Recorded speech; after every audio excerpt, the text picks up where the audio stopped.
Boop. Yes, it works. But does this work?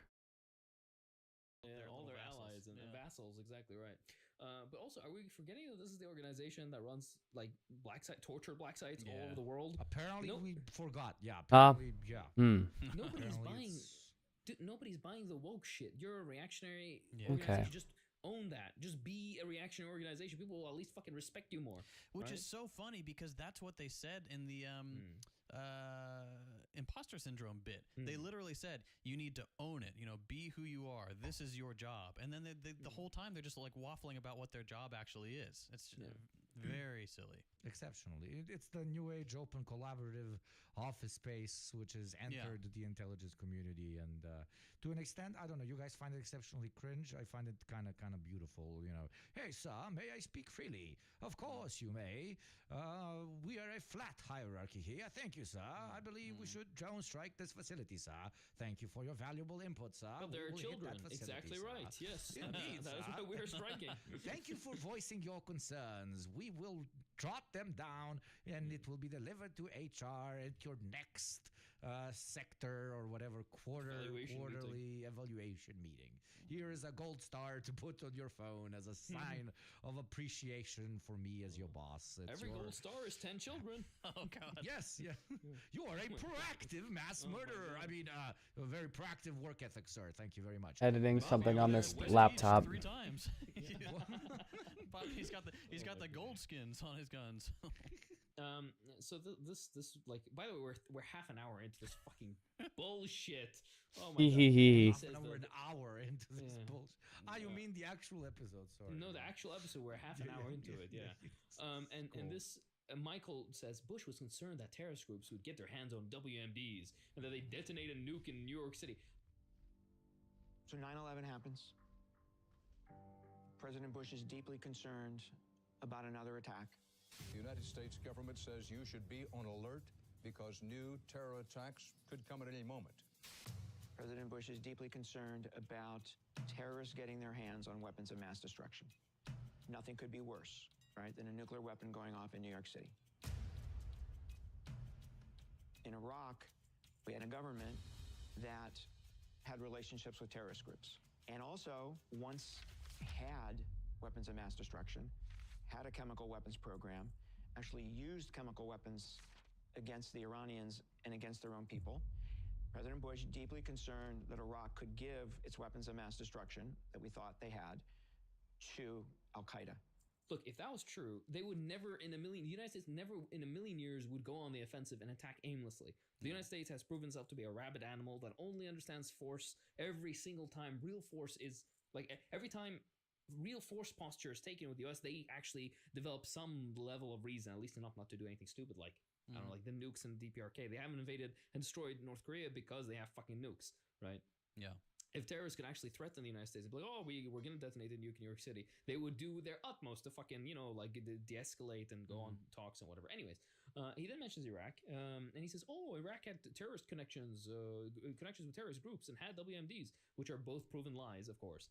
Lying to the American public again into this, even though this is like common knowledge.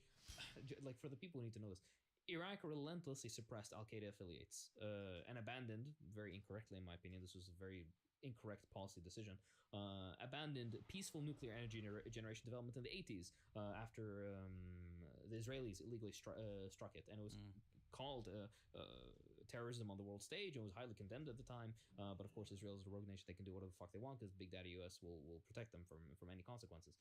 In the government files, Iraqi government files that were seized by the United States after the illegal aggression invasion in 2003, the minutes and various transcripts and other data captured of the Iraqi government makes it clear that in private Iraqi government meetings, they continuously comment on the fact that there aren't WMDs, the programs are dismantled. Saddam himself is quoted as, we cooperated with the resolutions to make it clear that we do not have WMDs. It's 100%, we all know this. We have nothing left. Like, we have nothing at all. And the example they use in their bullshit, like newspapers that are sprawled across the screen, you know, in the edit, is chemical weapons used by Iraq during the Iran-Iraq War, which were given to them or sold to them by Germany and the United States. Number one. And number two, which was a weapon also used by Iran against Iraq at the time. So it was something that was happening in between both countries, and the United States was the one fucking selling the shit to Iraq. And then he keeps trying to convince the audience in this preliminary bit that the CIA and intelligence community and the United States government genuinely believe that the Iraqi government, a secular and Arab socialist government deeply opposed to the Salafi jihadi ideology of Al Qaeda, was somehow in cahoots with the same terrorist groups. When in fact our prisons were filled with nothing but these types back in pre 2003. Look, it's Arabs or Arabs. That's what we exactly believe. Right. Yeah. Ragheads or Hajis or what the fuck. Yeah. This is delusional thinking meant to lie to the audience and skirt the real reason for the illegal aggression against and the invasion of Iraq. But then in the end, he finally this, that we were wrong. Oopsie daisy. Oh my gosh, we didn't get the intelligence. I'm like, millions of fucking people died. You piece of shit. This is not fun. So hard. You can't oopsie daisy this shit. Yeah. Right. You can't. Could you oopsie daisy the Holocaust? Right. Anyways, he never mentions, by the way, the central reason of the weapons of mass destruction nonsense, which was AIPAC lobbying and Israeli lies about about Iraq having weapons of mass destruction, and that's because Iraq was a conventional military threat, not a nuclear one, but a conventional military threat to Israel, and Israel couldn't stand that, and that's why they basically mobilized their American overlords through lobbying and illegal bribes to American government to pass forward this illegal war. If Iraq didn't hurt either, exactly right, of course. If Iraq did have weapons of mass destruction, specifically nuclear weapons, just like Libya, just like Sudan, just like Yemen, just like Afghanistan, we would be like DPRK. We would be a regular country, minding our own business, having our future in our hands, have our control of our natural resources, and the United States would be posturing and threatening and whatnot, but they would never fucking do so much as fire a single bullet because they know they fucking can't, right? It equalizes the field. It's like the dude is actually doing the pitch that the Iraq war was a genuine mistake. Ooh, we made mistakey. Ooh, we had a bias. Ooh, little baby make mistakey so-so-y. But like what? To be like as cold-blooded about it as possible, it's a very interesting approach. For a long time, they were denying they lied because they wanted imperialism, conquest, and war. Then they admitted they lied. Now they're saying it was, just a mistake as a mechanism to push. Am I in the same layer? Was all what just happened? Pillaging and conquest away. As resident PR guy, I find it to be a fascinating event. Continuing this quasi-woke whatever image push they've been going for throughout this whole episode and throughout the last half a decade. Honest mistakes are to be forgiven. We made a mistake. We are so sorry. By the way, please don't ask us to pay reparations to Iraq. Please, little baby, very sorry, so you don't get mad at us. I don't know.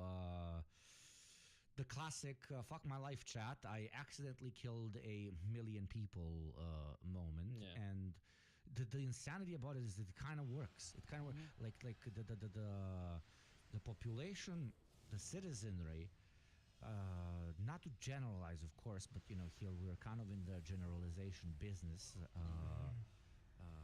In the States, I feel like doesn't really want consequences for actions. They want people to just admit they did a bad thing, and afterwards everything like your hands are cleaned, because deep down inside, and I'm sorry if this is a bit hard, but deep down inside, that's how you clean your own hands of it as well. Yeah, a lot of this section was about like contrition, like being contrite, hanging your head, accepting the flogging, whatever. Like the Bush guy says he was number There's no 3. flogging. That's the thing. Well, exactly. It'll come in the afterlife. Don't worry. This man will be carried by his fucking toenail. But that is the persona they want to put forward here, right? On this platform that they have. So he says, he's number 3 in the analytic chain of command when Bush made the decision to invade Iraq. And then he does the whole spiel with the dramatic music leading up to it. Colin Powell said this and this and this. Dramatic pause. Music stops, and you're like, "Oh shit! Is he actually going to say we lied?"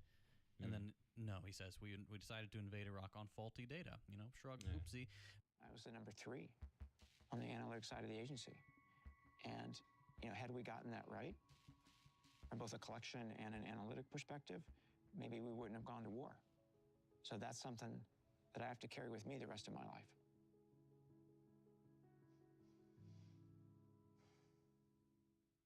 maybe we wouldn't have gone to war, and that's something he has to live with for the rest of his life. You know, then there's the somber pause and the nods from the others. This is the moment where they are accepting responsibility from an honest mistake. You know, oopsie, a million people are dead, like you guys said. That's not an honest mistake, right? It's well known that they lied. It was false pretenses that we went into Iraq. And also, you're saying this shit 20 years later when your career is over and there's no risk. It is literally the same thing as Bush with his fucking paintings, right? You know, I feel so bad. I'm haunted by these kids. I'm gonna paint them as I coalesce in my old age home.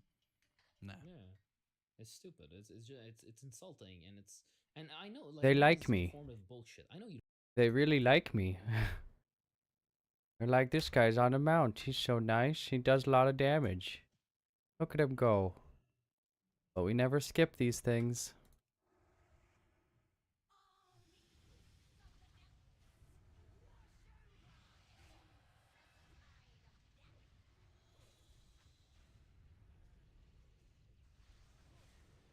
I was like, is this guy about to invite me to his guild so that we can do fucking heck. So we can do raids or something together. Because I honestly feel like that would be a thing. I'm starting to get to the point now where I'm like, I'm getting high enough DPS with good enough gear that... Oh! That people would be seeking me out. Oh, and I don't really want to do raids right now with anybody. Not in this game.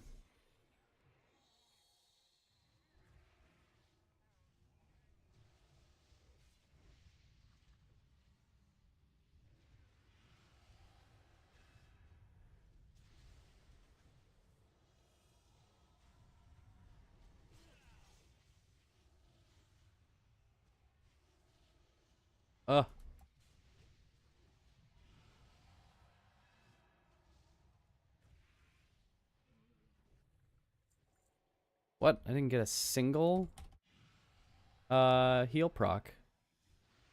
Madness.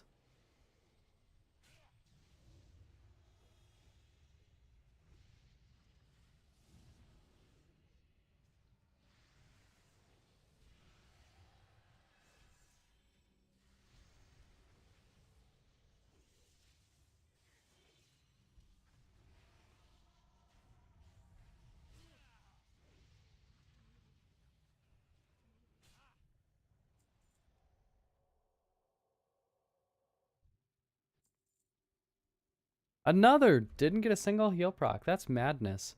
Alright, whatever. Just you wait. We're about to get some crazy DPS going on in here. I'll show you.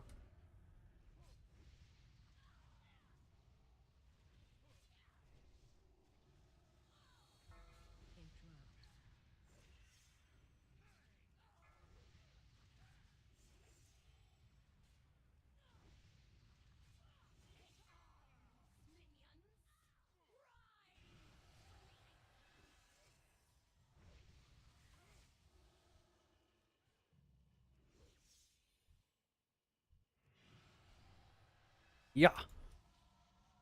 Whoa, look out for that tornado.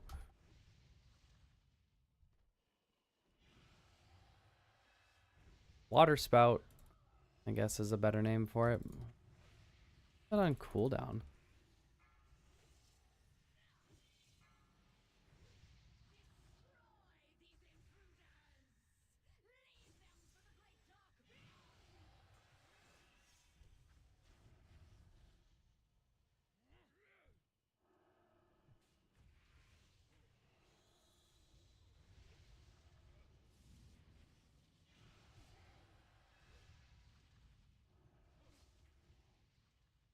I'm coming for that booty.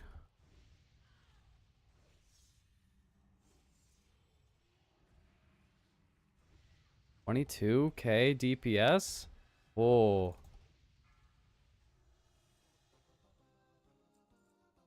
Yeah, that's very good. That's very good DPS. Templar's Verdict. Hand of Light. What does that do?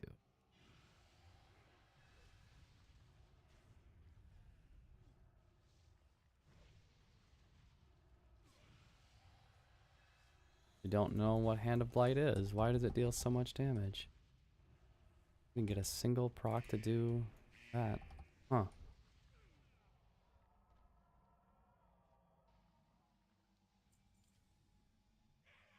Hand of Light. Landslide. What is Hand of Light? Does it come from...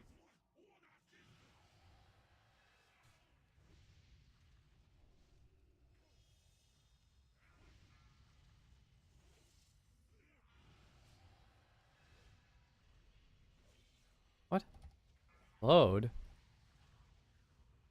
I have a curse of fatigue. Someone decurse me, please.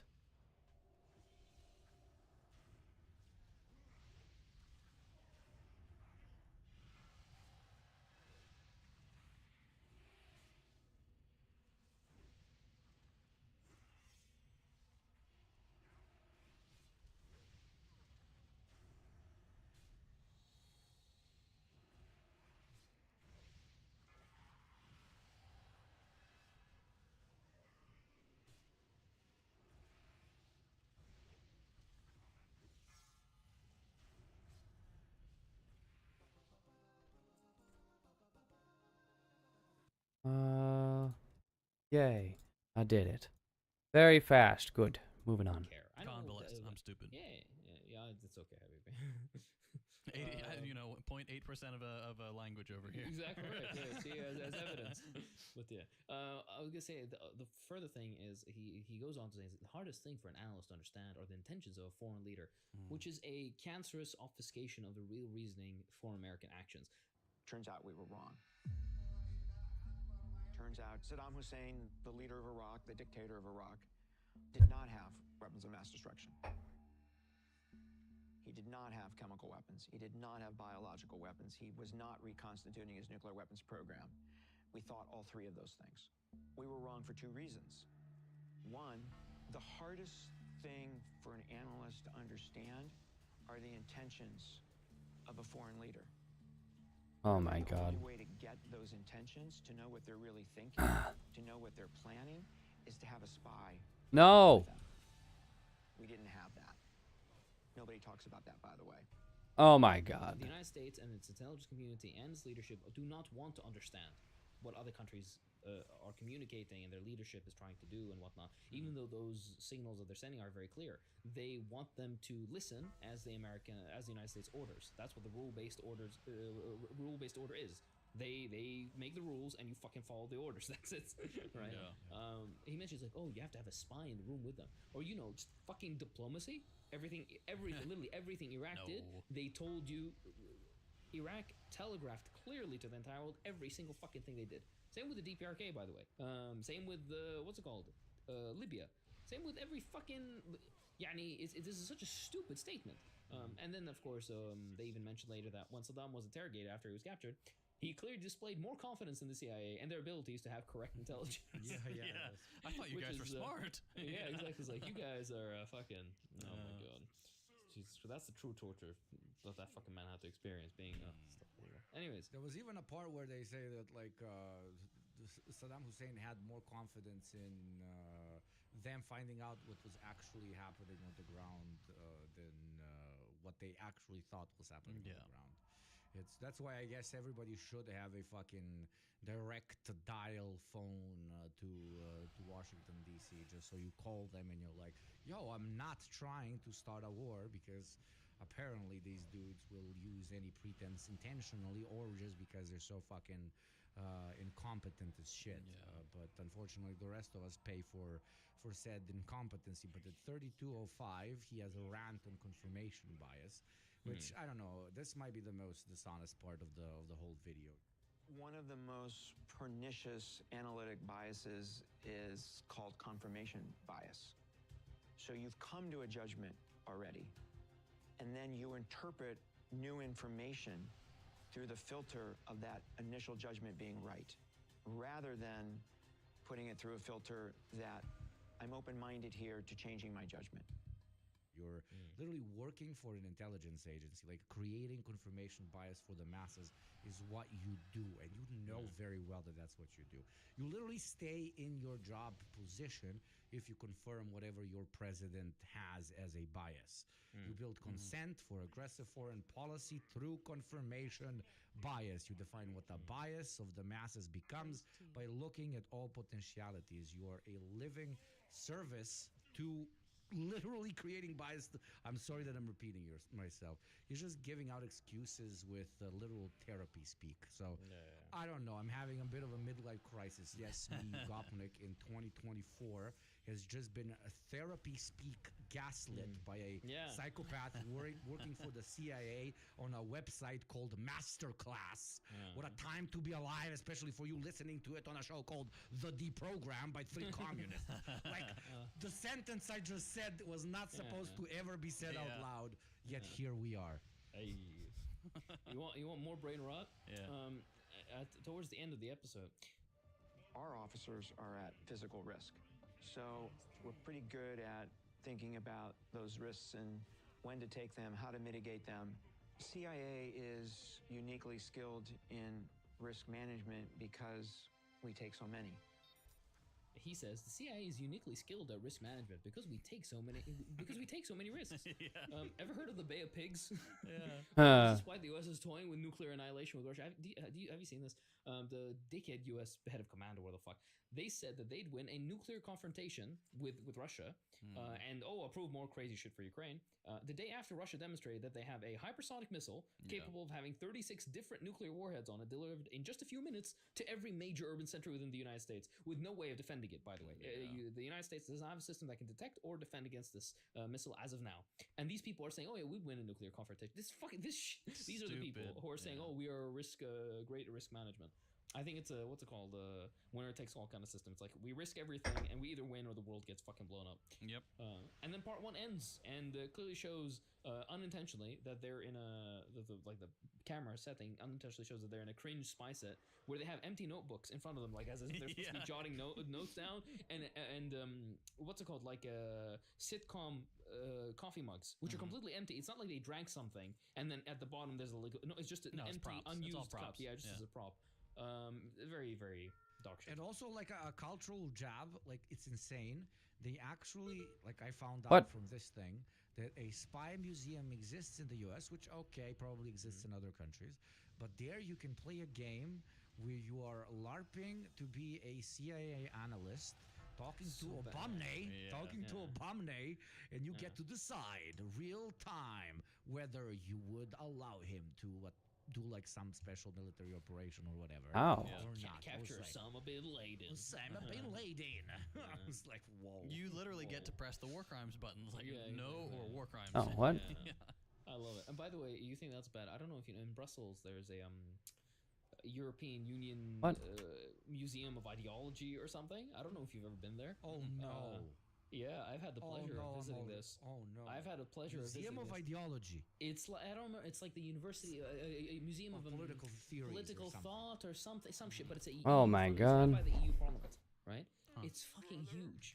And I went into that and I was like, let's just see how liberal this can get. You would have no. If we got together trying to make a more liberal, we would fail. If we tried to intentionally trying to make it worse. Right? They had, by the way, I'll give you. They had a section about the Holodomor that was bigger than the Holocaust section. That's how that's how bad. Half of it, literally half the museum was just like, oh, communism bad. Here's a shoe from communist Poland. Oh, the terror. And then afterwards, next to it, it's like, oh yeah, and by the way, the Americans were so great. No mention of like Operation Gladio. No mention of the secret NATO armies. No mention of the illegal rigging of elections. They just like, oh no, and Europe just transitioned to democracy. Western Does it Europe have a was section of like the negatives of capitalism? No, nothing. Not a thing. It's Literally it's just nothing. It's a liberal fucking. It's supposed to be a thing where you have free. And by the way, it's all fucking free entry if I remember correctly. And it's supposed to be like these groups. I remember when I went there on my own. I just saw like this huge line, and it's school groups from all across Europe. You can tell it's like, oh, these are French, and these are German, and these are fucking Italian or whatever. And they just shuffle these fucking kids in to like ideologically mold them. And I'm like, to brand you know the them, meme of the meme of Soviet propaganda being very heavy-handed and transparent. Nowhere have I ever. I'm very thoroughly entrenched and I've exposed myself to so much of Soviet production of all kinds, right? Music and theory and literature and movies and everything else, right? I have never seen anything as blatantly ideologically and lazy ideological projection as the shit the EU produces, and specifically this is crystallized in this one fucking thing. We'll go maybe inshallah one day. Field trip. We'll go together. And because Brussels is a lovely city, because we can go there all together, and we'll fucking go to this shit, and hopefully they'll all film me, because we're gonna. Oh my God. I might do like that Serbian war criminal who's like, "This is poison," and then he drinks out the hay. I'll do right. We got to episode 500. The D program commits suicide in the Oh, Technology no. Museum in my Brussels. Jesus Hell Christ. yeah. Got that whole thing. Oh, son of a bitch, dude. Okay. That's funny. All right. So moving on to the second episode. By the way, there are only 2 episodes in what is called a master class. This is, you know, you expect, you know, a college course's worth of information. This is the most generic thing, and it's like an hour, 15 minutes total, something like that. They really had to fucking. It's like the last bit of the toothpaste when you start rolling. Yeah. It's really squeezing. That's literally what they fucking did for this. The second part isn't even like a 40. It's a 28-minute segment. Let's the first talk part is about like the 45. movies. Yeah. Oh The my God. movies. Yeah. Anyway, Which one's your Russell favorite one? Oh, so Please bad. tell me. Anyway, so they talk about the 3 missions of the CIA, and the first 2 boring. Who cares? The third part. The third part of the CIA's mission is the CIA can be called upon by the president to carry out specific types of covert action around the world. The president decides that for policy reasons, he wants the CIA to undertake a set of activities that have a policy outcome. So that's separate from the first 2 missions, which are understanding the world. That third mission, covert action, is actually trying to change the world. Covert action is actually trying to change the world. Oh my It's like, gosh. Jesus Christ. I mean, Undemocratic change pushed from atop on unsuspecting imperial periphery nations. They just want to develop on their own lives. No. Rules-based calm order. Don't you forget. And then the CIA. Why did you? Or maybe you don't remember, Habibi, the fact that in the editing for part 2, they show like the different kind of espionage and whatnot that they're doing. And when he's talking about one of the influences of how to influence, you know, it's like creating like documents, and they show you creating a passport. Yeah, that was like, oh, that's fucking. I made a note of that. And I Yeah. forgot to read it, and it's like, surely it's like someone on the editing team is having a bit of fun there. They can't resist suggesting CIA involvement there, but man, that's a little on the nose. When it comes to clandestine intelligence gathering, technologists, analysts, and operators intersect and interact with each other. Case officers in operations, which was part of the organization that Brian ran, are responsible for recruiting and handling spies. Their information fed into the analytic product, which Michael led. The role of the Science and Technology Organization at the agency, which I ran, Hooray. is to do all of the cool stuff that case officers and assets use for communications, for disguise, for manufactured documents, or anything that you needed in order to get into and out of a place that you weren't supposed to be without being spotted. It really was. And then it kind of switches to like Dawn talking about why she's in this industry at 325 JT. Oh yeah. So the Gap she literally says, "I wanted to make people's lives better with technology." I became an engineer because I wanted to build things that changed people's lives, right? I wanted to make people's lives better with technology. That's my button. That's the thing, right? After I finished my undergrad, I moved to Southern California to work for TRW. It was an aerospace company. Ended up going to Jet Propulsion Laboratory as a part of NASA. And then I got recruited to build command and control for the entire Army. And because we actually delivered systems that worked, came to the attention of a Navy admiral and ended up at the Defense Information Systems Agency. We built command and control that was used in Desert Storm 1 and 2. Oh my and goodness. changed the way warfare is done. And then I decided that I needed to get back into industry because I felt like I wasn't staying current enough, and I love technology. So I went to work for AOL and ran product tech there.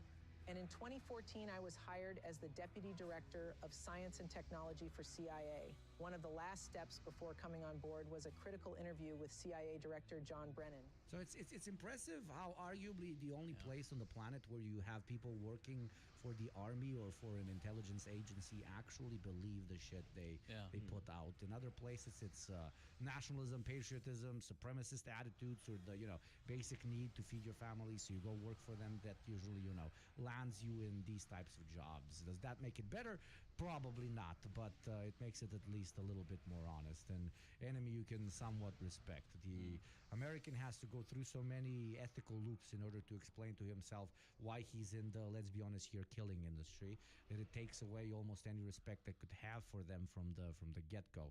It's one thing when you're in it for the wrong reasons. It's a totally different one when you don't even know why you're in it in the first place. And then at 3:40, she just casually drops, like so casually, it's terrifying, that she helped create like massive space targeting missile systems, and she said it, which changed the way war is done. Yeah. With a little Only smile. 20 Yeah, seconds. Jesus. Yeah. 20 seconds after she said she got into this industry to make people's lives better. If I was a psychoanalyst, I would be losing my mind. Yeah, she smiles. She's like, oh, I'm so proud. Yeah, she make goes, people's "What lives is it?" better. How did that even get war. edited? 60 seconds interval. It's in the same clip. How did somebody in the writer's room go like, guys, this is psychotic. We can't keep this. No. My God. No. She mentions like, I developed missiles. They're used in both Desert Storm 1 and 2. Nobody calls the second, the Iraq War Desert Storm 2. You stupid fucking. Anyways. Electric Boogaloo. Part 7. Exactly. Yeah. She smiles about like her cumulative work was a direct result in contributing to killing thousands of civilians in cold blood. Are you fucking insane? Oh my, Jesus Christ. I guess, I mean, she thinks she's improving American lives at the expense of, savage lives. That's typical. American exceptionalist garbage. They go on to talk about, talking to the people at their level, talking to people, like not using jargon so everybody understands, which is something that everybody in every industry does. These aren't CIA skills. December 30th, 2009, CIA suffered the largest loss of life since the explosion and bombing of the American embassy in Beirut, Lebanon in April 1983. This has been a deadly week at the end of a deadly year for Americans serving in Afghanistan. Today, the Taliban claim responsibility for a suicide attack on a CIA base. 7 CIA employees died in the blast. 7 CIA officers were killed when Khalil al-Balawi, whom CIA had thought was a collaborating agent, stepped out of his vehicle at Forward Operating Base Chapman, known as Coast Base in eastern Afghanistan, and upon being confronted by CIA security team, detonated a suicide vest full of explosives that he was hiding under his jacket. We thought this guy was working with us. We trusted him, and we were so wrong. And what I say to this is, don't want to get smoked. Don't be a war criminal in somebody else's country. Fuck you.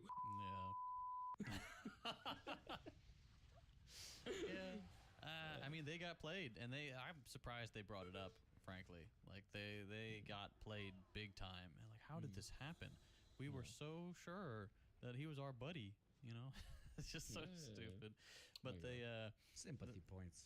Yeah, that's the purpose of this. They're just, they're washing their hands. But towards the end of the episode, oh my God, why you? Michael goes on a little dramatic, what's the word? Revelation.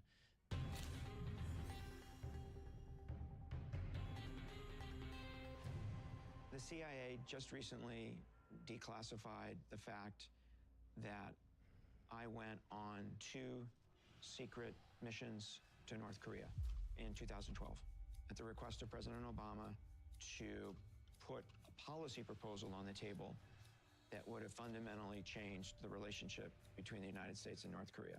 I have not spoken about this in public before. Keep in mind, the U.S. has never had diplomatic relations with North Korea, which is what made these missions so unique. The proposal was for North Korea to freeze its nuclear weapons program in return for significant engagement with the United States. And So what was at stake in these conversations was North Korea continuing to enhance the capability and quantity of its nuclear weapons program and its intercontinental ballistic missiles that are capable of bringing a nuclear weapon to the United States. Like, my guy, what did you expect the outcome would be there? Why do you think the DPRK is the way that it is? It is like you guys genocided the entire population. 20%. 20% of the population of died. Koreans. Yeah. And you think they want Funko Pops? Yeah. You want them to stop producing the means by which they can defend themselves against your your aircraft carrier to the south? In exchange for kind of feel like Pop-Tarts? a little bit of his tone that he kind of knew that this was not going to go anywhere, Yeah. because he is an analyst and he understood why the DPRK is the way it is, especially when it comes to its relationship to the U.S. So he was like, "Oh, it's great that we did diplomacy." It felt like he was proud because it was one of the rare moments in his career when they tried to do something that's relatively Where millions of people normal. didn't die. Where they were like, "Oh, maybe we talk." And like try to figure this thing out, That's a good point. Yeah. You know, he says something he continues to lie in the segment. He says, "Oh, the DPRK believes the U.S. wants to invade and destroy the country." Destroy North Korea, they mean. And he's like, "Oh, this is absolutely not true. No, there's no indication of this. But this is what they believe, and we have to meet them at what they believe." I'm like, this is bullshit, right? Yeah. This dumb fuck is Absolutely no framing this as some indication part, yeah. unreasonable assumption, omitting that he was the reason Iraq got destroyed for similar bullshit hunches from his so-called intelligence team. And again, not to, like Syria, Afghanistan, Sudan, Libya. What more examples do you need? This is not mentioning the 20% of the population that's been killed. There's millions of people. Not mentioning the sanctions. Not mentioning the constant military threats. The DPRK has been exceedingly generous. in their Keep diplomatic slowing me. operations, It's so offering frustrating. Testing in return for an American promise. An American promise not to attack the DPRK as a first step to a bigger deal. And a fucking American promise is not worth the paper it's written on. For fuck's sake. Ask Native Americans about the broken treaties. That aside, though, the U.S. ignored this all Brecht, and none of this is mentioned. He said he went in 2012. The DPRK made that offer in 2011, so this was concurrent to the shit that he's talking about. But he doesn't even fucking mention it, right? It's very, very nonsense. And then in the end, he's like, "Oh, empathy. Oh, you can't fake caring." A bunch of nonsense from a criminal organization. You can very much fake caring. You're doing it right now. This is a lie. That's the US literally does all your the time. job, you freaks. Yeah. The U.S. does it all the time about the territorial integrity of Ukraine. You don't give a fuck about the territorial integrity of my asshole. You don't fucking care about anything. In the end, by the way, this ends. This is the end of the episode.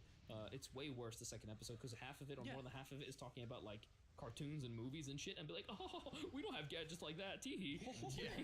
It's very We just stupid. use gun or knife. What the fuck? That's right.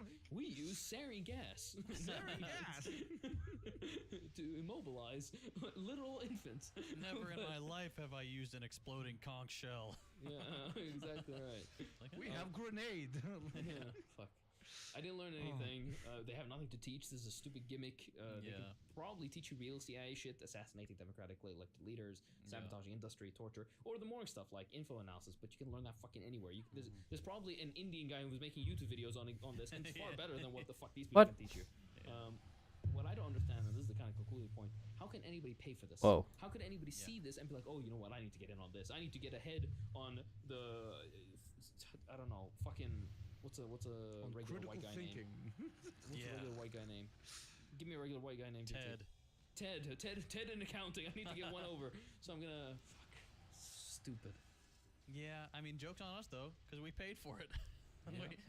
We're those schmucks. Yeah, we're. I mean, if the people aren't. This is content for you, for the people listening. Okay. What? Thank you so much for supporting us. Why are you This is the only attacking reason that? we would even have the energy. The Oh ability my to God. get something like this. We love you all. Thank you so much for your support. Thank you for all your nice comments and lovely art and support on the Patreon, of course. The lovely things that we discuss and have fun with on the Habib chats, which we had one right before this episode, and it was absolutely fabulous and fantastic. And we love all our Habibis. Mwah. If you want to upgrade your tier, then you might get some extra content, which now is like 40 bonus episodes or something. It's a lot. Something like that. It's a ridiculous amount of content, and it's all fucking banger. The Obama episode, the Obama documentary one, we tore it to shreds. And this is like a third as painful. powerful this one as the Obama one was. So do God, go that give was that awful. give that a look. But with all that being said, thank you again for all your support. This has been the Deprogram. I'm Hakeem. I'm JT. I'm Ugopnik, and I speak truth to power. Go kill infants.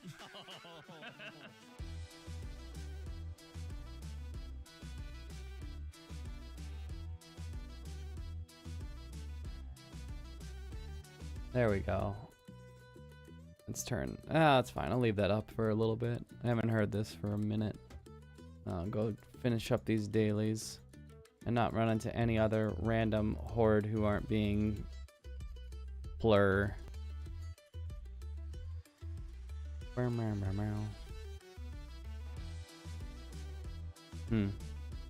this count as... I'll turn it down more. Yeah. A boom. Druids of the Flame.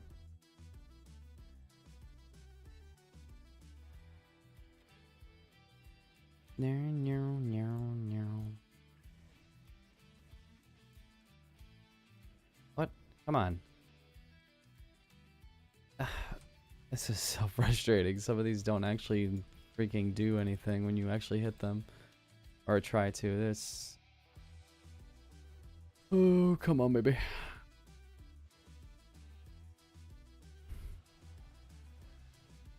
What? Not what I meant to have on. Hiya.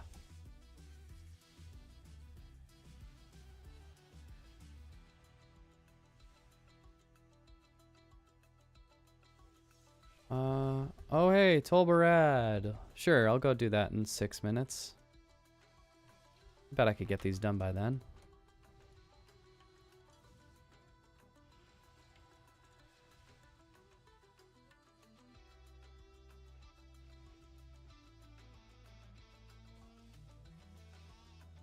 Come here, you spider dude.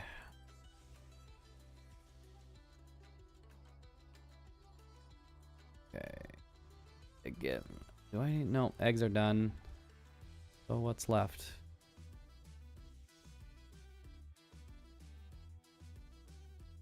Oh, the bird one? Very frustrating. Oh my god, I can't use my add-on. I'm done spending an obscene amount of money on taking. You can chill the fuck out. Oh my god, this is the most frustrating thing. Why is it still playing? I literally muted you. Unbelievable.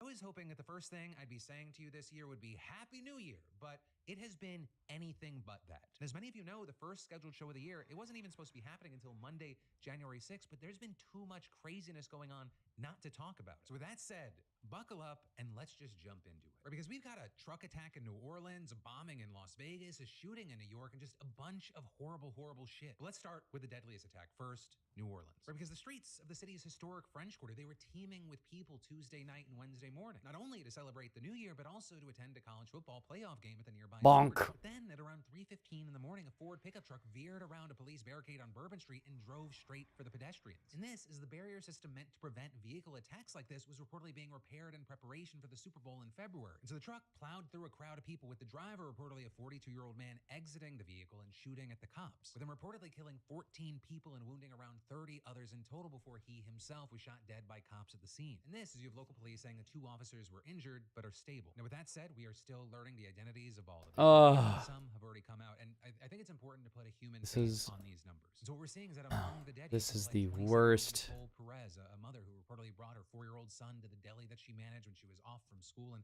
taught him math and the alphabet in the storage room, as well as 28-year-old Martin Tiger Besh, a former Princeton football player whose mother reportedly told him how much she loved and was proud of him. How is it out of range?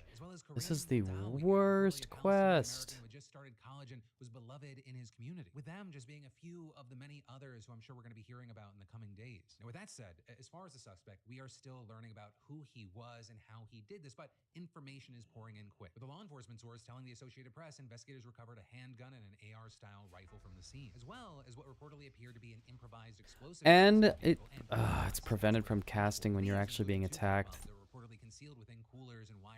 Worst ever. No thanks. With that also at the time citing surveillance footage that it said showed 3 men and a woman placing one of the devices, or which may suggest that the suspect didn't work alone. And in fact, the FBI assistant special agent in charge initially told reporters that the agency did not believe that the attacker was solely responsible. Though a massive thing is that later... Wait, it skipped one of the videos. Did I do that? I must have clicked the button incorrectly. Okay, whatever. Well, I'm gonna give it just a quick second before I continue that, cause I'm a bit wore out from all the news stuff.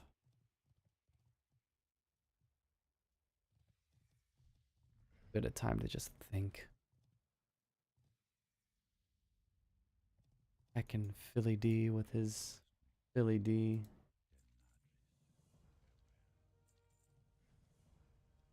Philly D these nuts.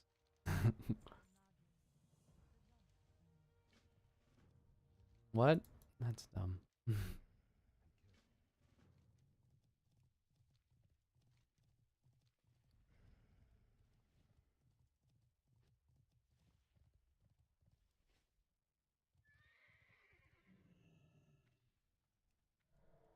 Alright, speed run this one. I'll grab one of you.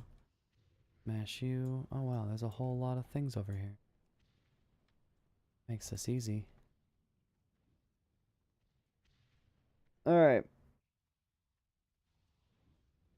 Is it time for TB? Tolbarad's almost there.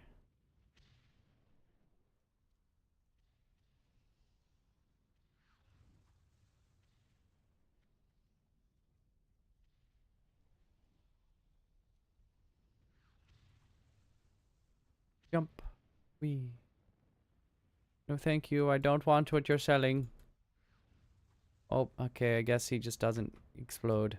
Even though that's literally the only reason you have that there is to make that happen, but that's fine. Zoom. Oh, no.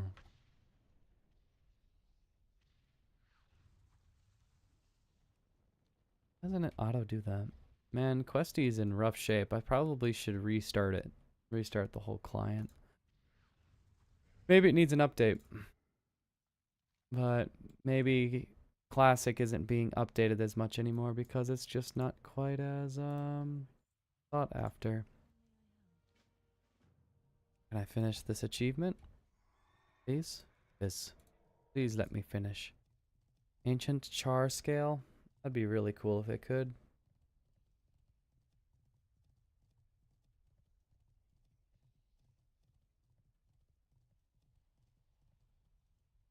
My timing sucks.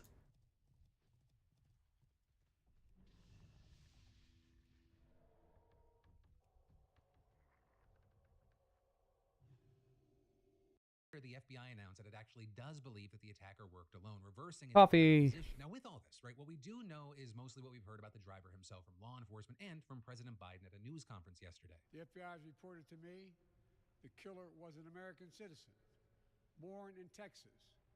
He served in the United States Army on active duty for many years. He also served in the Army Reserve until a few years ago.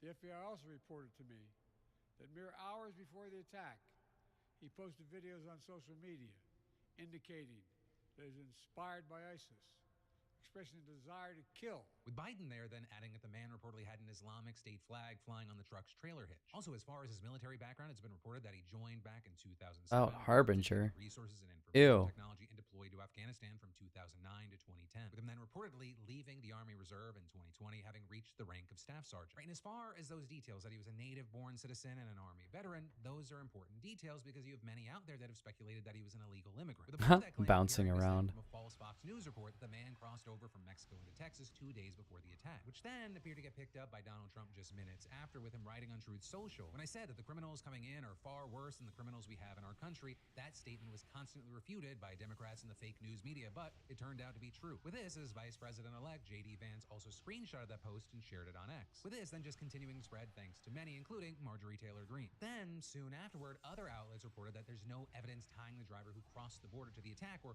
the attacker, which then led to Fox News correcting its earlier reporting. Our sources now tell Fox that truck from Eagle Pass, Texas, did not cross 2 days ago. What? It crossed on November 16th, and the identification of the driver that crossed the border does not appear to be the shooter. Right, and this is others have noted that Trump, nor Vance, nor Green have taken down their respective posts about the attacker being an immigrant so far. Now, with that said, as far as why the truck would have had two seemingly unrelated drivers, it may have something to do with Turo. Because for those who don't know, Turo is an app that's kind of like Airbnb, except you rent vehicles from private owners. And reportedly, that's how the attacker obtained the Ew. in New Orleans, with law enforcement and Turo itself revealing that the app was used not only for that attack, but also the one in Las Vegas later on Wednesday. Right, and with that one, you had a Tesla Cybertruck pulling up outside the lobby entrance of the Trump International Hotel and reportedly idling for 15 seconds before exploding. With it first being reported that the blast killed the driver inside, though police today saying it now appears like he might have taken his own life just before the blast. But regardless, 7 other people were wounded, though their injuries are reportedly minor. Which on that note, Elon Musk was quick to credit Tesla for. Writing on X, the evil knuckleheads picked the wrong vehicle for a terrorist attack. Cybertruck actually contained the explosion and directed the blast upwards. With this also saying the Clark County, Las Vegas Metropolitan Police Sheriff confirming that there were gasoline canisters and large firework mortars in the truck's bed. We also saw them adding here that they had found no link to ISIS or any other terrorist organization, with the FBI's acting special agent in charge of the investigation telling reporters, we believe this is an isolated incident. Though at the same time, if you look around at reports, you have some outlets suggesting that the attacks in New Orleans and Las Vegas, they actually have some weird connections or at least coincidences. Right, and that not only because they both use Turo, but also because you have multiple outlets reporting that the Vegas driver was an active duty Army service member. And reportedly both of them spent time at Fort Bragg, now Fort Liberty in North Carolina, though an official told PBS that there was no evidence so far of any overlap in their assignments there. And so for right now, we're gonna have to wait to see what more information comes out. And I will stress, this is still a developing situation. Right, there are ongoing investigations, there's a lot of speculation, there's a lot of stuff happening. And as information is still coming in, and with the little that we actually know, we've also seen some of the right criticizing the media for supposedly emphasizing certain details over others. Right, things like highlighting that the Vegas attack was done with a Cybertruck in their headlines, but leaving out that the New Orleans one was done in a Ford. With us even seeing Elon Musk replying to a suggestion that he sue media outlets for sabotaging Tesla's brand by writing, maybe it is time to do so. Though there, we've also seen some pushing back to that, with, for example, one user replying, was it a Tesla Cybertruck? Yes. Was there an explosion that initiated inside the Tesla Cybertruck? Yes. Does the story falsely state that some defect in the vehicle was the cause? No, it does not. There's no lawsuit there, dude. Come on. But then others also arguing that since the explosion occurred at a Trump hotel and Musk is one of Trump's closest allies, the fact that it was a Cybertruck is relevant. Though that by no means is the only criticism that we've seen in the wake of Oof. Many Republicans have also accused Democrats and the media of refusing to call these attacks terrorism. Though there, the New Orleans attack is widely being labeled as terror by right and left alike, and the Vegas attack is under investigation as possible terrorism, with the FBI special agent in charge even telling reporters on Wednesday, I know everybody's interested in that word and trying to see if we can say, hey, this is a terrorist attack. That is our goal, and that's what we're trying to do. And also with that, you have a lot of people comparing Biden and 1580. Because Biden put out this kind of relatively measured response, urging people not to jump to conclusions until the facts are out. But then Trump jumped on social media to skewer his political opponents, writing, among other things, the DOJ, FBI, and Democrat state and local prosecutors have not done their job. And adding they are incompetent and corrupt, having spent all of their waking hours unlawfully attacking their political opponent, me, rather than focusing on protecting Americans from the outside and inside violent scum that has infiltrated all aspects of our government and our nation itself. But then with all that said, lastly here, we got to talk about the third violent attack on New Year's that's gotten the least attention, and that is the shooting in New York. I didn't even hear about that one, actually. Well, while this thing is playing, because we can ignore the ad. My God. Hell of a start to the year. Doesn't mean anything. It's just in our brains, the year doesn't mean anything except for whatever we want it to mean. But, woof. Fun, fun, fun, fun, fun, fun, fun, fun, fun, fun, fun, fun. Boy, it would be nice if everything's complicated. The way that the media is portraying everything, it's all, each individual media company's biases. And that's normal. But this, I don't know if you'd call it reverse virtue signaling. It's like, oh, we don't believe these sort of things. We would give it the true facts. And it's like, no. It's Cybertruck is more on topic than Ford. It's more on topic to put that in a headline because Ford is basic.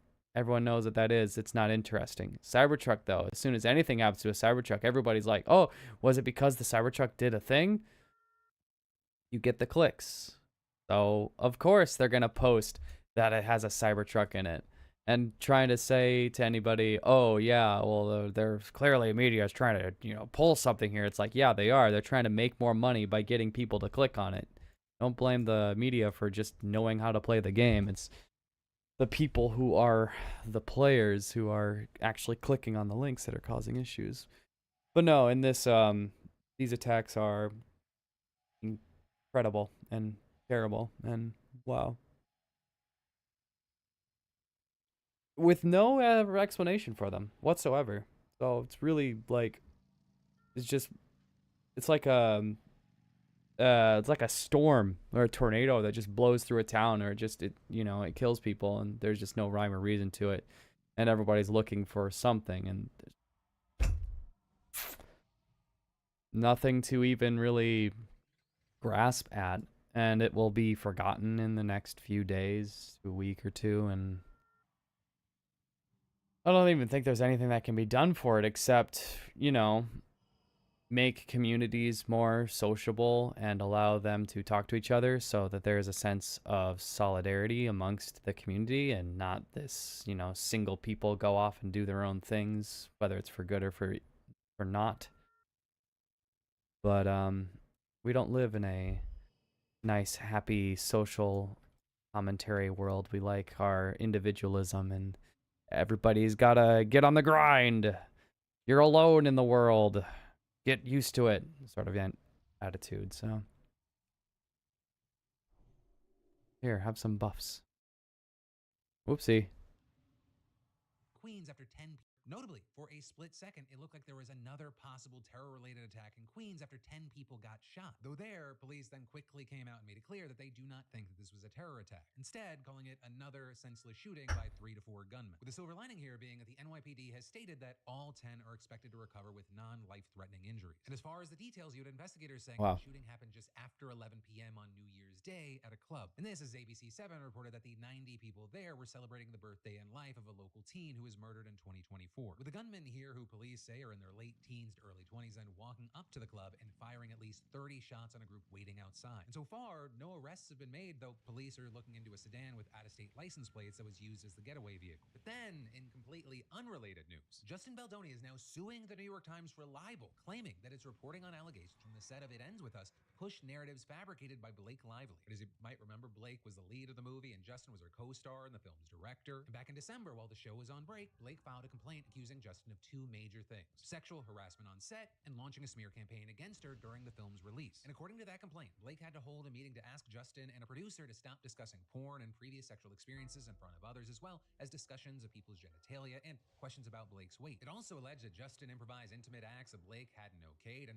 claimed that he and the producer would walk into her trailer while she was topless or breastfeeding. And really, the list of accusations, it goes on and on, before then also alleging that Justin and his production company hired a crisis PR team to, quote, launch a retaliation campaign against Blake Lively. Right in there, claiming that they were coming up with a massive scheme to preemptively discredit Blake in case she made her complaints public. And there, it showed alleged text of a publicist saying Justin wanted Blake to feel like she could be buried, and other alleged messages of the PR team discussing news coverage, social media, and appearing to take credit for negative coverage about Blake. In the New York Times, they included all of these details and much, much more in an explosive report that took the internet by storm and made everyone really rethink the rollout of the film It Ends With Us. Because whether there was a smear campaign or not, at the time the film came out, there was a ton of online hate for Blake. And so when a lot of people read the Times' report and the complaint, many thought, wow, this was Justin's fault all along, and he started getting a ton of backlash. Which then brings us to this week when Justin and his publicist hit the New York Times with a $250 million libel lawsuit, claiming that the outlet, quote, relied almost entirely on Lively's unverified and self-serving narrative, lifting it nearly verbatim while disregarding an abundance of evidence that contradicted her claims and exposed her true motive.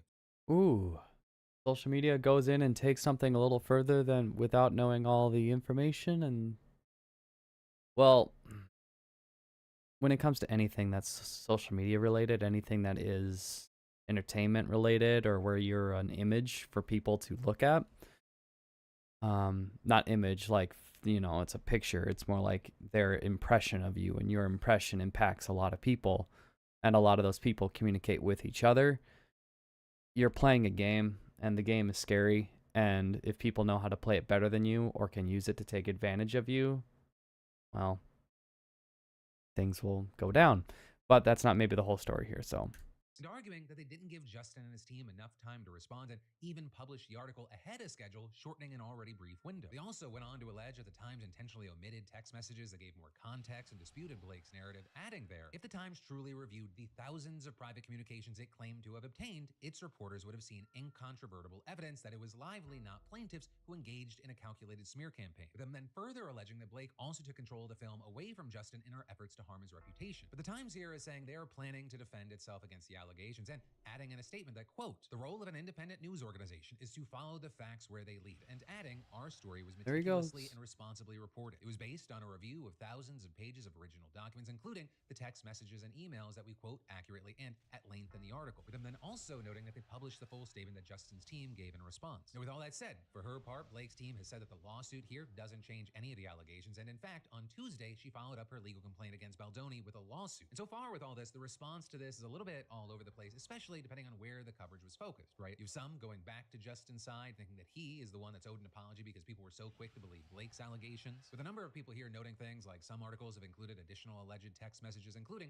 ones where it appeared that the publicists are only kidding about publishing negative stories about Blake, or where it seems like Blake is expressing some degree of comfort on set. Or like many outlets reported that one of Blake's biggest claims was that Justin would walk in on her while she was undressed and breastfeeding, but there was an alleged text where Blake invited him to the trailer while she was pumping milk. But then also on the flip side, some outlets have gotten backlash for the way that they presented those alleged texts, with Variety, for example, putting some of those messages in the lead of its story, reporting that Blake ended one of her texts to Justin with, quote, X, the universal symbol for a kiss, before referring to the message asking him to her trailer while she was pumping. And you had a number of people here saying that by leading with those messages, Variety was sort of using them as a gotcha and acting, quote, like her inviting him to her trailer once gave him carte blanche to do so any other time he wanted, which, woo boy. And so with that, it is worth noting that there's still a lot of support for Blake and anger at Justin amid this lawsuit. But then also one standout part of Justin's lawsuit not even having to do with the New York Times, but Blake's husband, Ryan Reynolds. And that because the lawsuit said that Ryan, quote, aggressively berated Justin during a meeting at their penthouse in New York, accusing him of fat-shaming Lively. But there, what we're seeing online is kind of most people seeing that accusation and siding with Ryan, not Justin, writing things like, oh yeah, this makes Ryan Reynolds super bad for defending his postpartum wife. Good job, Justin Baldoni's PR team. But for now, we're gonna have to wait to see where all this goes, especially because this is obviously the start of a much larger legal battle, right? Likely a ton more is gonna come out, and we're gonna have to see not just what we learn, but how the public responds to it. Right? Because at its core, a huge chunk of this story is about attempts to manipulate media narratives. So seeing when narratives actually prevail, it's crucial to the story itself, and it's also gonna be wild to just watch unfold. But then, taking a quick break from the news, with this not being a scheduled show, today's show is not sponsored. So, to knock out two birds with one stone, over at Beautiful...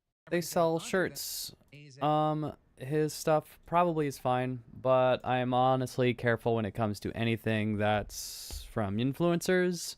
I only know a few that I feel like really put an effort into actually making their clothes and stuff very good.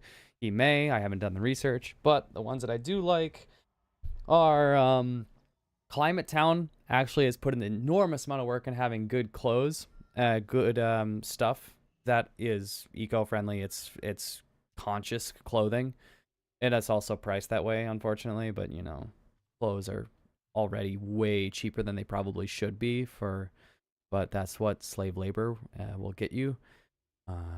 Otherwise, the other one that I like is from goods store. It's Hank and John Green's store for like, oh, get him. Oh. Vlogbrothers and Crash Course and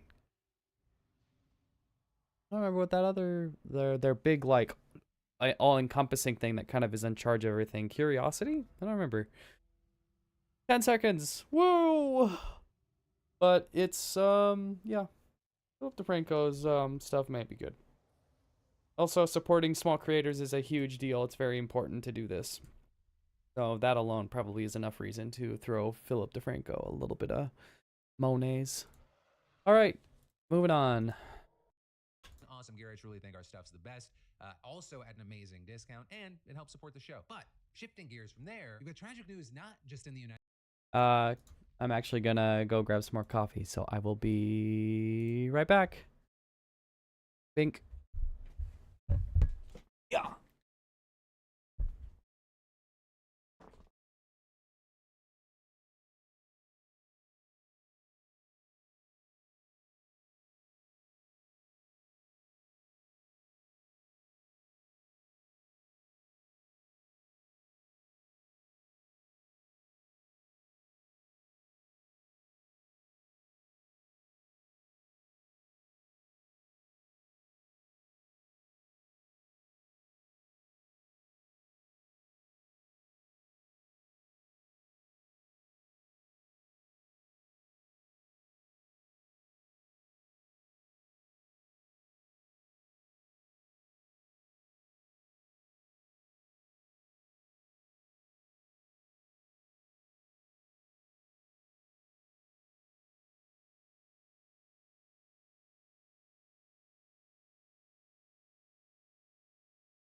Okay.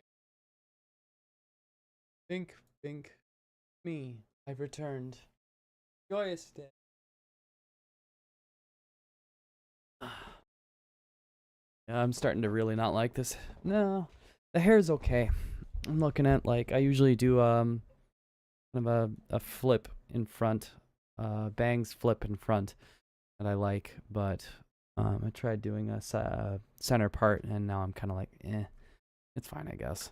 States, but also in South Korea, where on Sunday, a Jeju Airlines flight going to the southwestern city of Muan crash landed and killed 179 of the 181 people on board. And since then, South Korean authorities have been working around the clock to find answers and identify victims. With that, by among other things, raiding Jeju Air's offices in Seoul this morning for documents while simultaneously raiding the regional offices of Muan Airport. And in fact, we're seeing that the CEO of Jeju Air has been banned from leaving the country as investigations continue. Also, at the same time, there's been a massive recovery and identification effort at the crash site itself. Many family members camping out in tents at the airport as bodies were being identified. We're also seeing with this celebrity chefs starting up kitchens to feed those families and rescue workers who've been clearing and digging into the wreckage, which notably is no easy task considering how the airplane also ended. very dangerous. Was nearly completely destroyed after attempting this landing, which ended in the plane slamming into a concrete safety wall at the end of the runway and exploding. And from the photos, it seems like the only part that wasn't completely destroyed was the very back of the plane, which is also why it's not surprising that the only two people who survived were flight attendants in the back. And not only did they survive, but they both reportedly have non-life-threatening injuries, though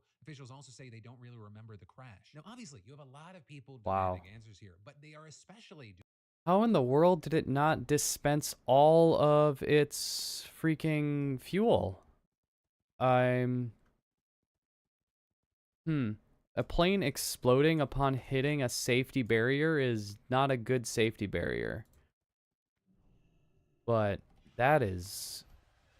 Usually the process is you dispense your fuel, although before landing if it's that bad, but man, what in the world? wing. So after a second Jeju Airlines flight was found to have faulty landing gear just after this flight crashed, which is why South Korea's acting president has already ordered an investigation into every Boeing 737-800. The United States also... Oh my God, it's Boeing. Oh no.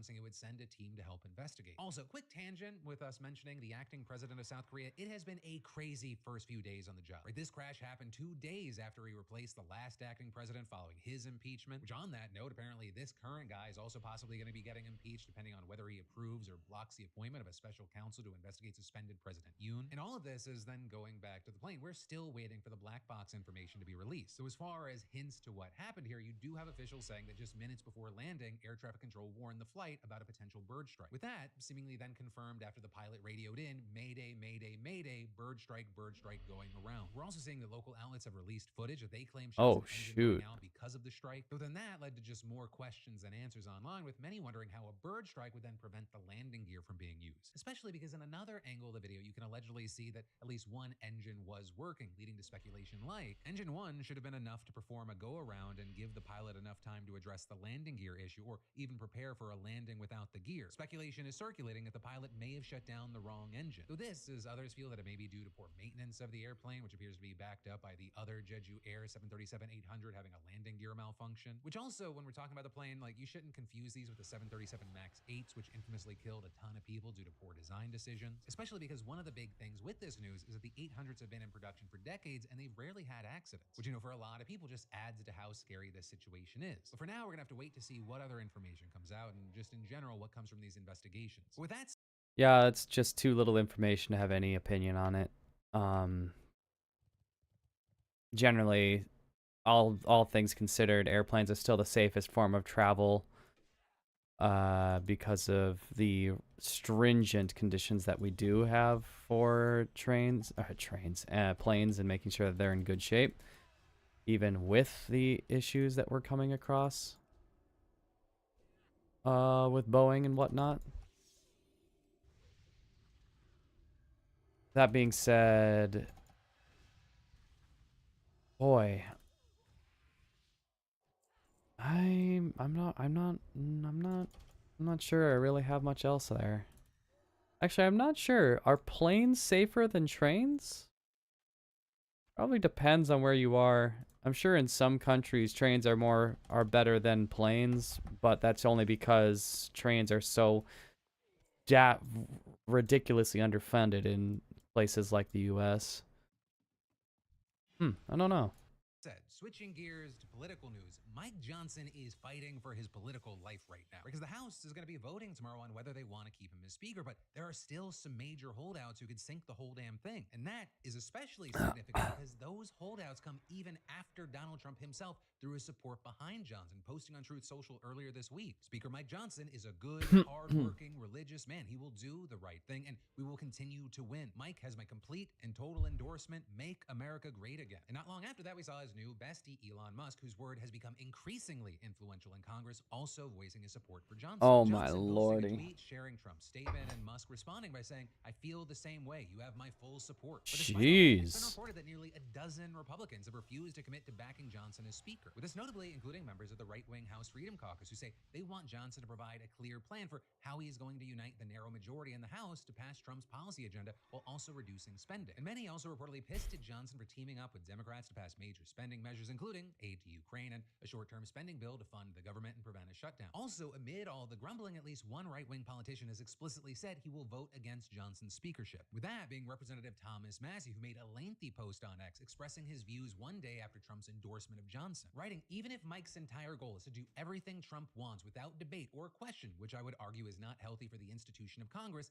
he's not going to be good at it." With him adding, he already demonstrated this month that he won't tell the president what is achievable and what is not achievable in the House, and he lacks the situational awareness himself to know what he can pass and what cannot. Right, and that last bit is in reference to the fact that Johnson tried to pass a version of the spending bill that Trump had asked for at the last minute, but he failed when nearly 40 Republicans joined Democrats and blocked the move. With Massey then continuing by saying, "We want a speaker who inspires the public and who can make our case in the media so we can keep the majority for the second half of Trump's term," saying Johnson nearly led us to the minority in what was a banner year for Trump. He is certain to lose us the majority in 2026. With him then going on to argue that Johnson only won the speakership last time time by being the least objectionable candidate, and he no longer possesses that title. With him specifically there pointing to the fact that he had compromised with Democrats. Right, so we're seeing pretty strong words of opposition there. You know, Massey's comments and moves here, they are super significant because if all members are present for the vote tomorrow, it means that just one more undecided Republican would need to vote against Johnson to tank his re-election as Speaker. Right, Republicans have a slim majority, and Democrats have vowed that they will not come to Johnson's rescue if he fails to get enough support from his own party. Now, notably here, I will say that Trump has said that he still thinks that Johnson will win, telling reporters on New Year's Eve, I think they'll support Speaker Johnson. He's the one who can win right now. People like him. Almost everybody likes him. And while Johnson himself has expressed some confidence, he's also been working ferociously to sway the skeptics and whip his party. With him, along with others, warning Republicans that a prolonged speakership battle, it could delay Congress's certification of Trump's election victory, which is slotted for this coming Monday. Which, like a lot of things in politics over the last decade,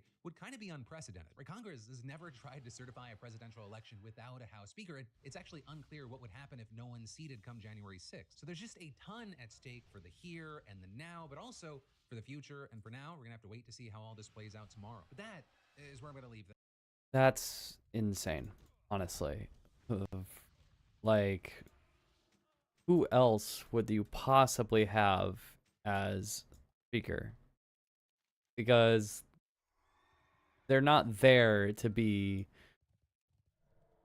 they're not there to make one side work better. They're there to make a homogenized, compromising voice for the House as a whole. You know, like what they're asking for is the majority leader to be in charge, not the Speaker of the House. So this is just the dumbest thing. Of course he's going to compromise. And he's going to make no one happy. That's literally what his situation's going to be, because there is no such thing as actually compromising for the sake of the House or its constituents. It's about who has the ability to control the most, or who has the ability to push as much policy as they want, regardless of what other people say. And asking the Speaker of the House to be on your side is just asking for the complete, and what would you even say? The complete removal of, what are you doing?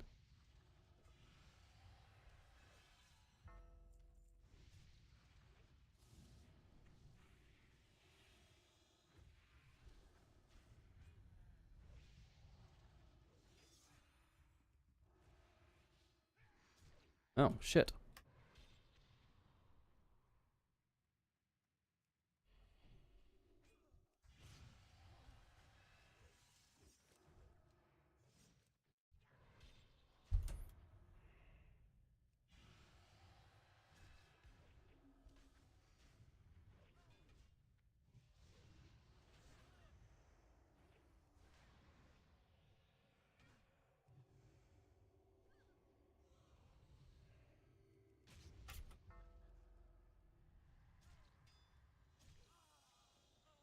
That was bullshit.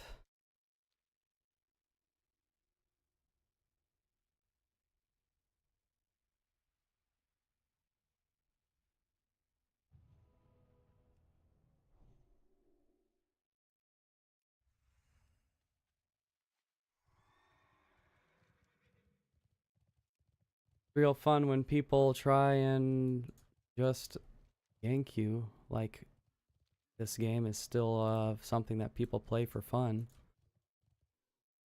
Oh my god. None of these add-ons are working. It's so sad.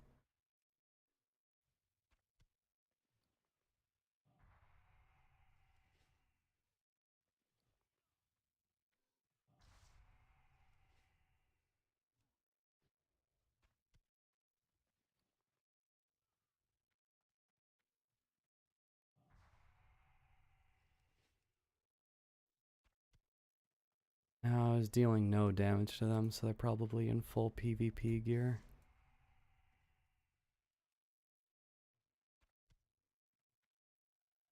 I even see how much damage I was doing.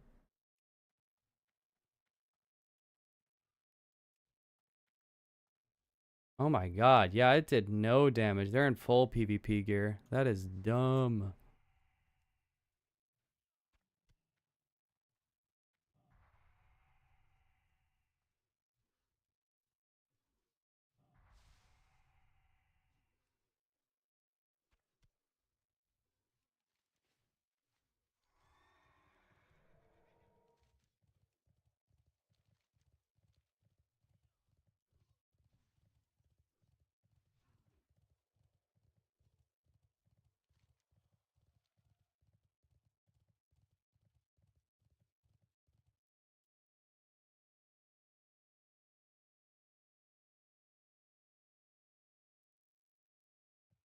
I have the wrong button layout on my Voodoo because it's not the same as my retail one.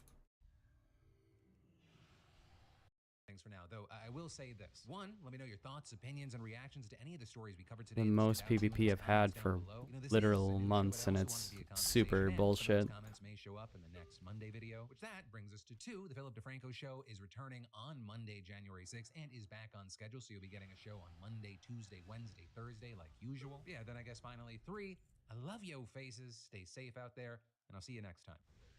Marvel Rivals has changed the game for Squirrel Girl.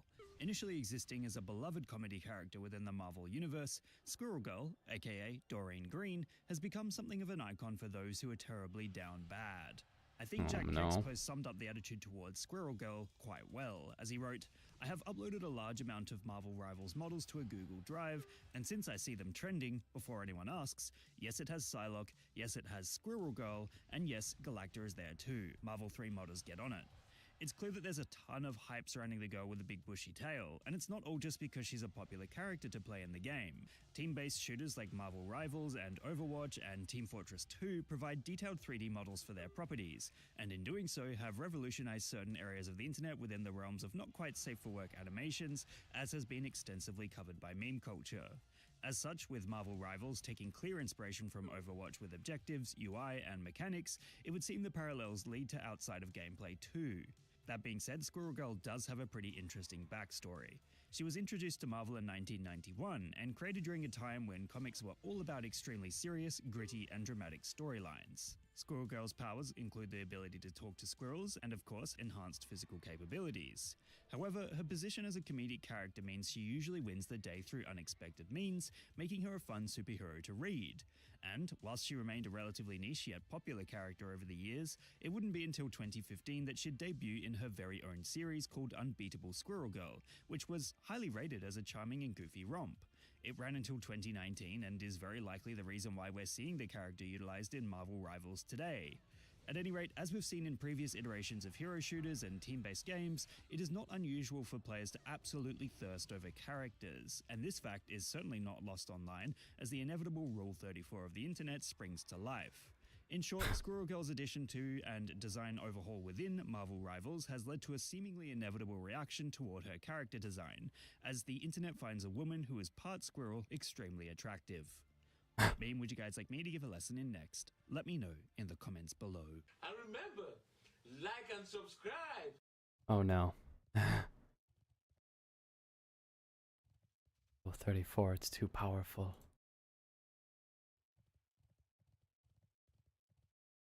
Eat.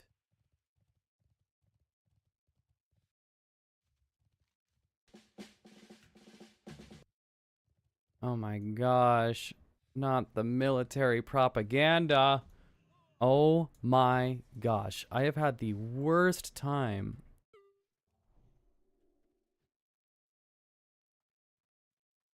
Alright. I didn't even know this. By a vote of 4-3, the Arizona State Board for Charter Schools approved an application to open a fully online school, which will serve grades 4 to 8.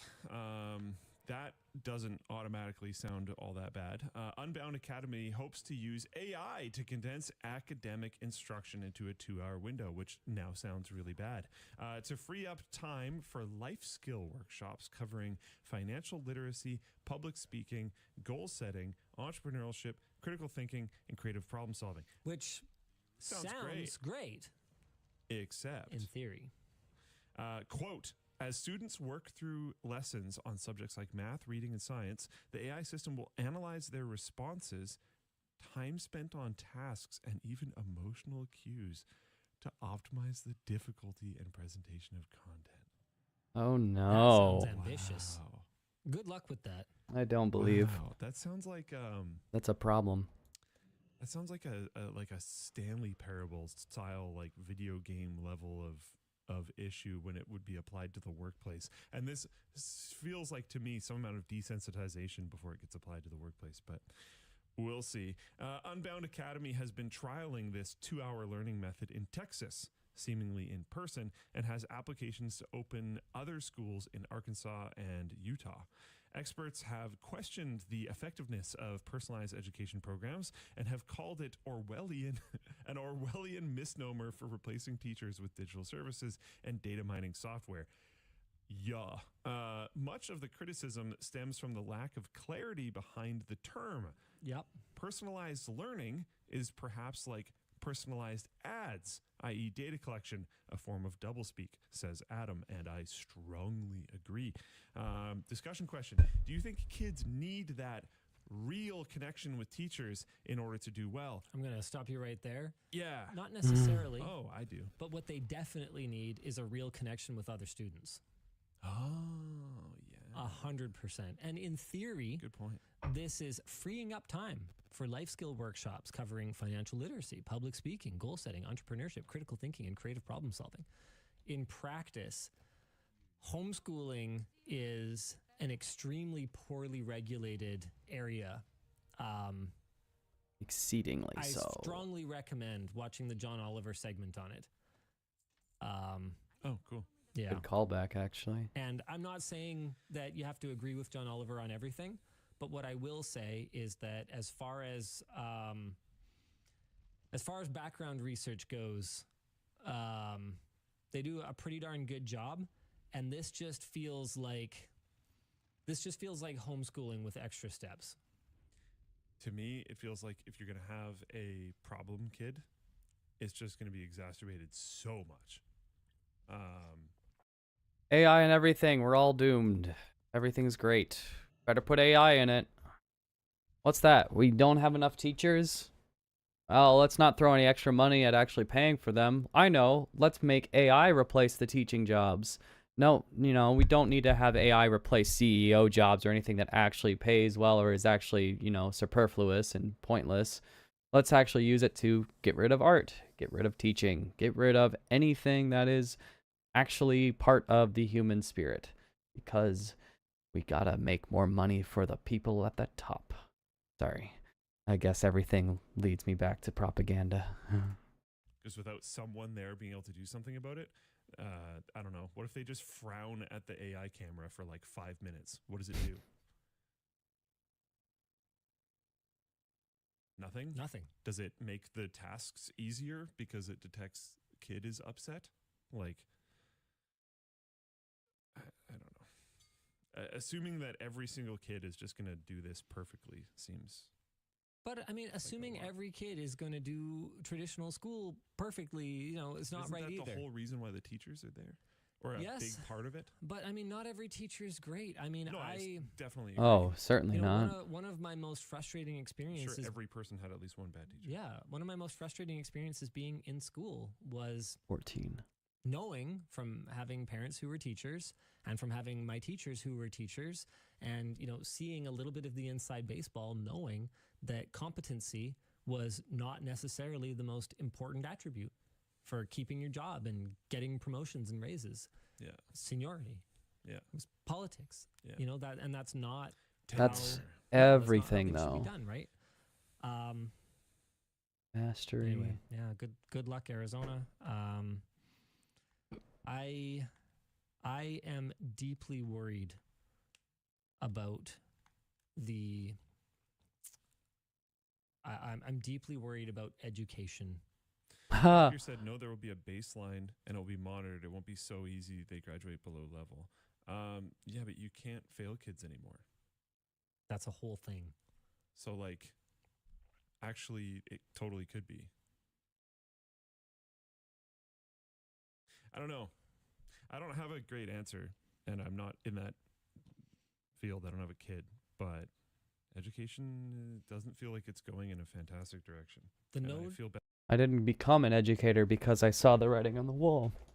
Everything is doomed if we don't throw money at it, and we just continue to not throw money at it as economies and inflation continue to get harder to fund people as more money is funneled out of the population in general, and inflation continues its unstopping march, and we don't have everything made to increase with inflation. It's all random numbers that are picked at random until inflation becomes so bad that it's actually losing money for people to, when you have stuff that isn't based on inflation, this will be worth this much money at this point in time, but that from now on it will always be worth less until we do something else or change the law. But they're not going to do that because it's hard to get people to actually agree to do much of anything. Meteorite ring, moon blessed band. Which one is better? Crit, haste. Hit, crit.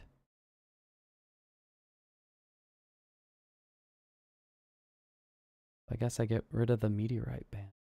Or should I start building my healing set now? Is getting any more? Or I could just get fully redded out. Is that what I want to do? Get full my ret stuff all figured out? Perhaps I should.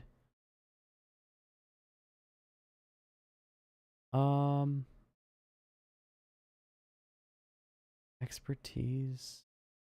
Crit expertise? No, wait, what's happening here? Oh, it's already got mastery, so it can't add mastery. Stoneheart choker. No.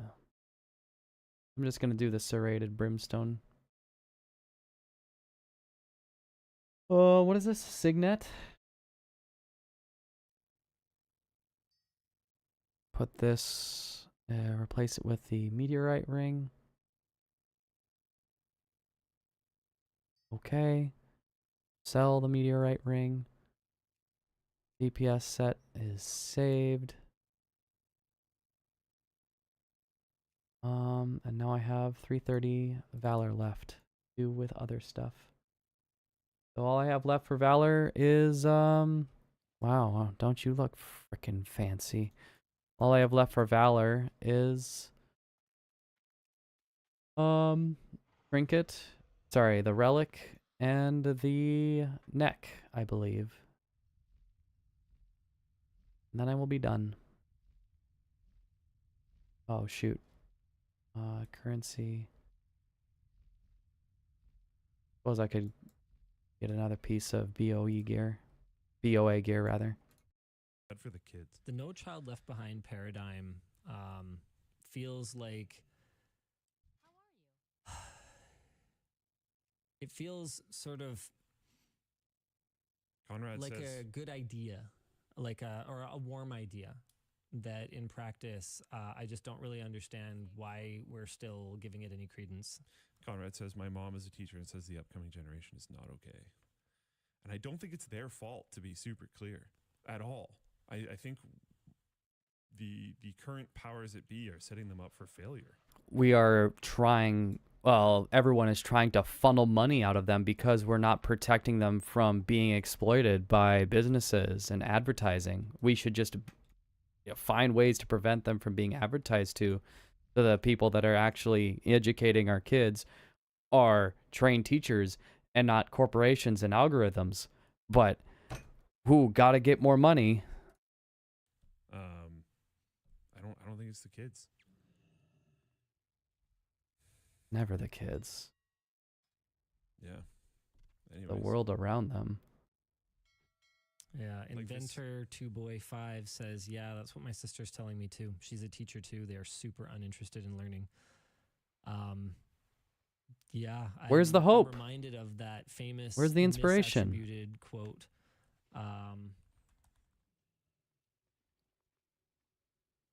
That is not actually from Peanuts.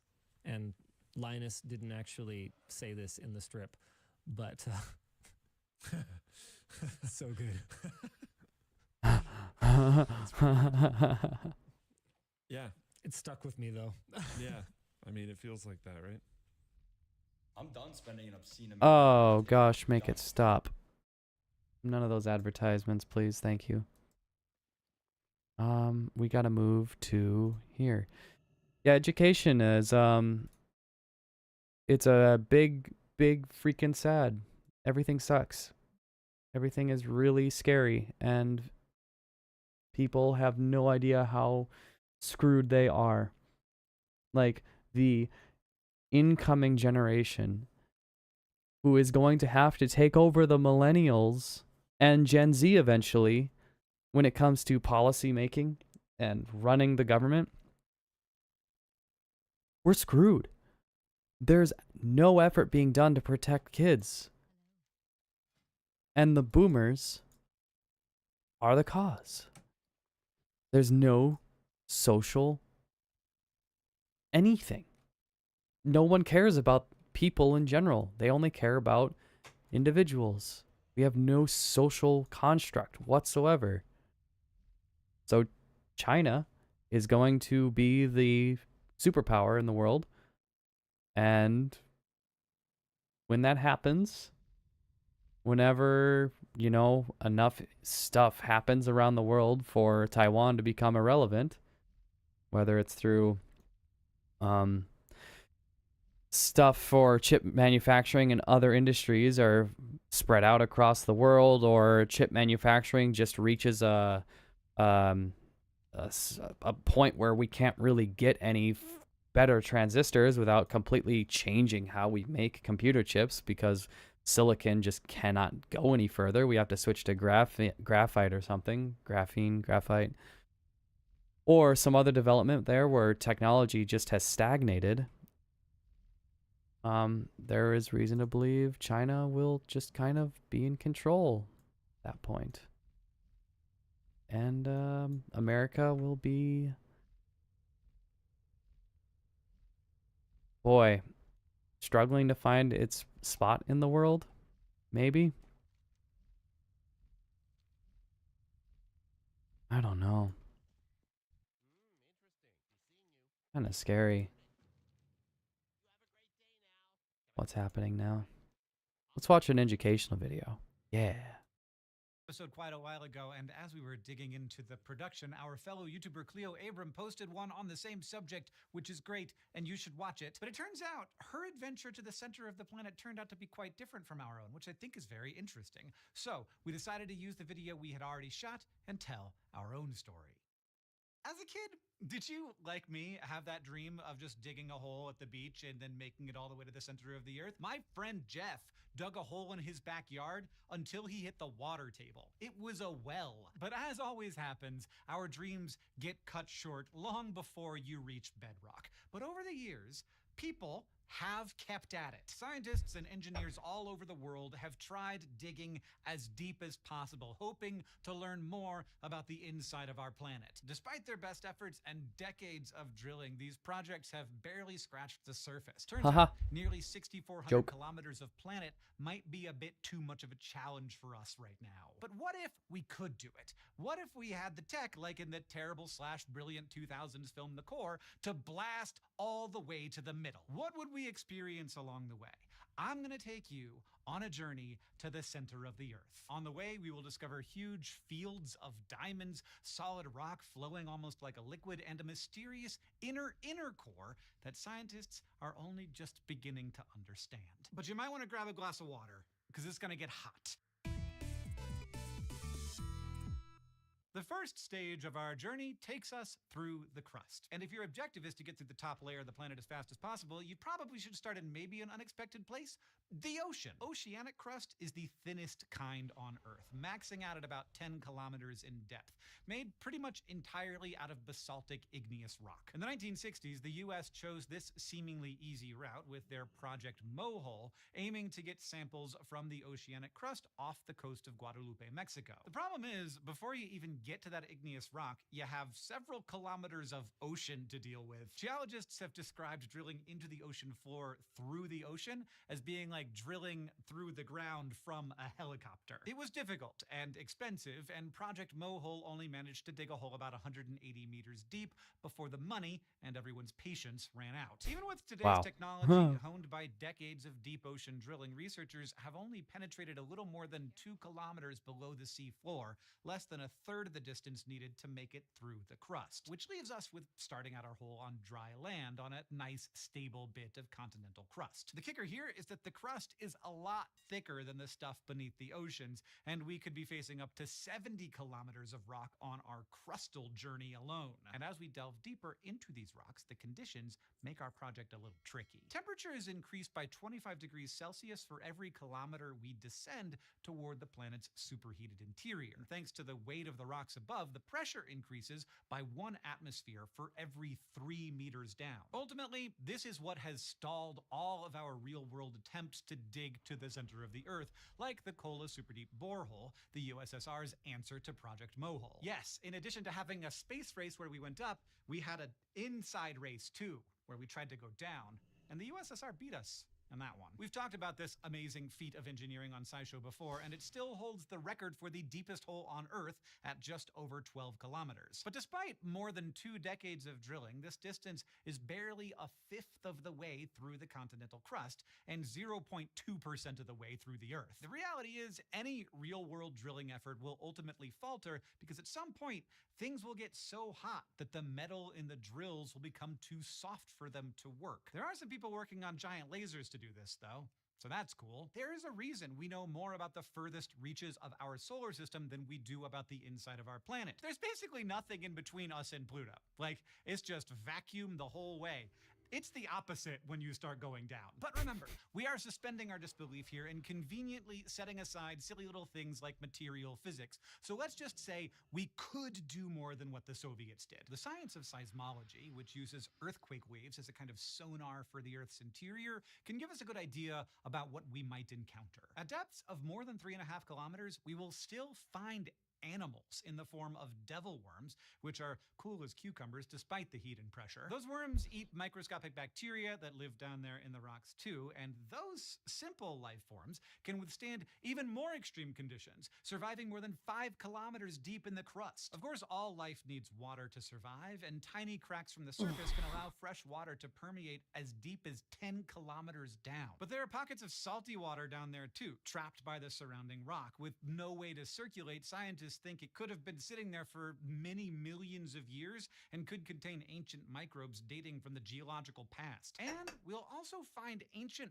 fossilized life here too. All fossils were once living organisms on the Earth's surface, or they're products of living organisms. You can have fossilized poop. But over time, I'm gonna switch to different game, I think. I think I'm gonna do something.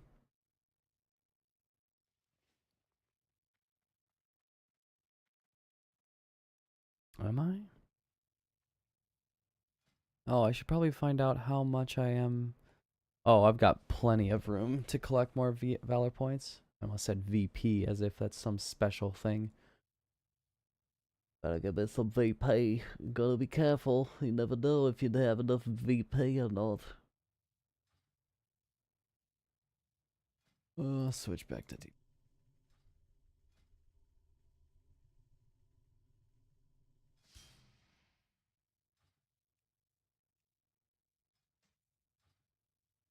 Alright, I'm gonna probably be back in a little bit. Gonna get this guy. Unless, was there something I needed to do? Oh yeah, I guess I could do that really quick. processes and plate tectonics pushed them down deep into the crust. The Kola borehole revealed fossils of single-celled organisms 7 kilometers down, dating from 2 billion years ago. So our journey to the center of the Earth could take us on a journey back through time as well. However, the deeper we go through the continental crust, the less likely we are to find fossils. High temperatures and pressures reshape minerals to make metamorphic rocks with interlocking crystals that are some of the hardest in the world. Limestones become marble, mudstones become schists and gneisses, and in some places, the rocks themselves melt and recrystallize as huge blobs of igneous rock. And after 10 kilometers of digging, we will finally reach the mantle. The boundary between the crust and the mantle is known as the Mohorovičić discontinuity, or the MOHO for short. It's a place where... What?